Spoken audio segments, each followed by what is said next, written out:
Hey friends, welcome back to my channel Crochet House. তোমরা কেমন আছো? আশা করছি তোমরা সবাই খুব ভালো আছো। ফ্রেন্ডস, আমি অনেক দিন ভিডিও দেওয়া হয় না, তো আজকে আমি আবার নতুন ভিডিও নিয়ে চলে এসেছি। যেহেতু ভিডিও দেওয়া হয় না সেই জন্য আমি ক্ষমা প্রার্থী তোমাদের সবার কাছে, সরি ফ্রেন্ডস। আজকে দেখো ছোট্ট ছোট্ট ফুল দেখতে পাচ্ছ তোমরা ক্রশেটের। তো এই ছোট্ট ফুল আজকে আমি বানাবো, তো এটা তোমাদের কাছে শেখাবো আমি। তো দেখো, প্রথমে ডলি সুতো নিয়ে নিয়েছি আমি, মাল্টি কালার ডলি সুতো, পিঙ্ক, ভায়োলেট, ব্লু, এই যে মাল্টি কালার সেই ডলি সুতো নিয়েছি আমি।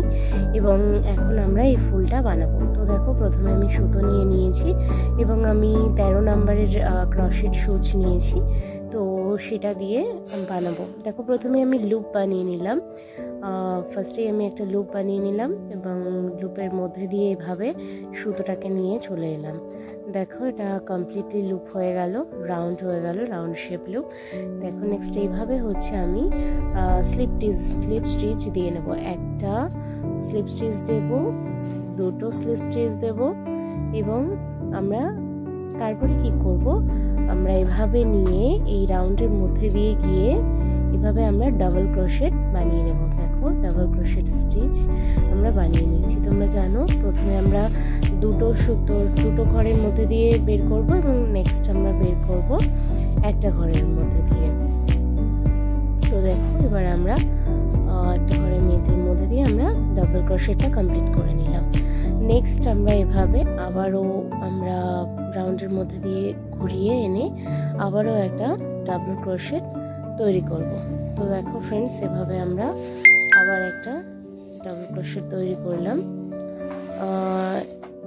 এইভাবে আমরা তৈরি করলাম এবং এইভাবে ফুলের পেটালটা কমপ্লিট হচ্ছে। তো পেটাল হচ্ছে এভাবে ফ্রেন্ডস।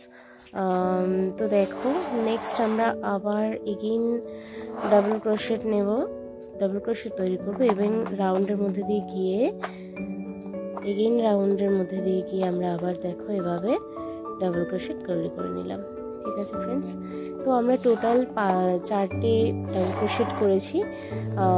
প্রথমে স্লিপ স্টিচ দিয়েছি একটা, তারপরে 3টে ডাবল ক্রোশেট করেছি। নেক্সট আমরা একটা স্লিপ স্টিচ দেব দুবার এবং তারপরে আমরা এন্ড করে দেব এবং তাহলে আমাদের পেটালসটা এন্ড হয়ে গেল। তার মধ্যে টোটাল আমাদের 5টা ঘর আমাদেরকে বুনতে হলো। ঠিক আছে, প্রতিটা পেটালের 5টা করে ঘর আমি বুনবো। দেখো, এভাবে আমি স্লিপ স্টিচটা দিয়ে নিলাম। ঠিক আছে, নেক্সট এভাবে ফ্রেন্ডস আমি পেটালগুলো বুনতে থাকবো। তো চলো ফ্রেন্ডস, পেটালগুলো বুনে নেওয়া যাক।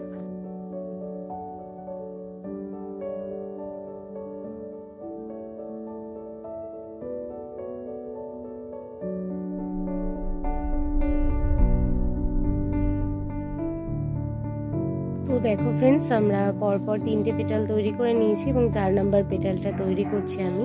এই ফুলটার 4টে পেটালই আমি তৈরি করব এবং তোমরা এভাবে বুনতে বুনতে ফুলটার 5টা পেটালও তৈরি করে নিতে পারো। ঠিক একই সেম প্রসেসই হবে। তো দেখো, আমি এভাবে স্লিপ স্টিচ দিয়ে নিলাম, আমার ফুলটা কমপ্লিট হয়ে গেল। নেক্সট আমি কি করে এটাকে এন্ড করব। তো দেখো, এন্ড আমি করছি এভাবে। আমি একটা স্লিপ স্টিচ দিয়েছি, আমি এগেইন আমি মজবুত করার জন্য আরেকটা লক করলাম, স্লিপ লক করলাম। নেক্সট এভাবে আমি সুতোটা নিয়ে জাস্ট এভাবে এঁটে দিলাম। ঠিক আছে, দেওয়ার পর এবার দেখো আমার এখানে এই সুতোটা রয়েছে, এটাকে জাস্ট টেনে ঠিক করে দিলাম এবং তার ফলে কি হলো, ফুলটা একদম অ্যাকিউরেট হয়ে গেল। নেক্সট আমি এটাকে আটকে দিয়ে কাট করে নিলাম। তোমরা দেখলে তো ফ্রেন্ডস, কত ইজি হলো, এভাবে কত সুন্দর, কত ইজিভাবে আমরা ক্রশেট ফ্লাওয়ার বানিয়ে নিতে পারি এবং ছোট ছোট ফ্লাওয়ারগুলো কত সুন্দর লাগে, কত ভালো লাগে। এগুলোতে আমরা ইয়াররিং তৈরি করতে পারি, এগুলো দিয়ে আমরা বিভিন্ন এমব্রয়ডারি করতে পারি এবং খুব হেল্পফুল হয় এগুলো বানিয়ে নিলে এবং খুবই কিউট, খুবই সুন্দর দেখতে। তো ফ্রেন্ডস, আজকের ভিডিওটা এই পর্যন্তই। নেক্সট ভিডিওতে তোমাদের আবার দেখা হবে তোমাদের সাথে। আজকে তাহলে আসি, টাটা।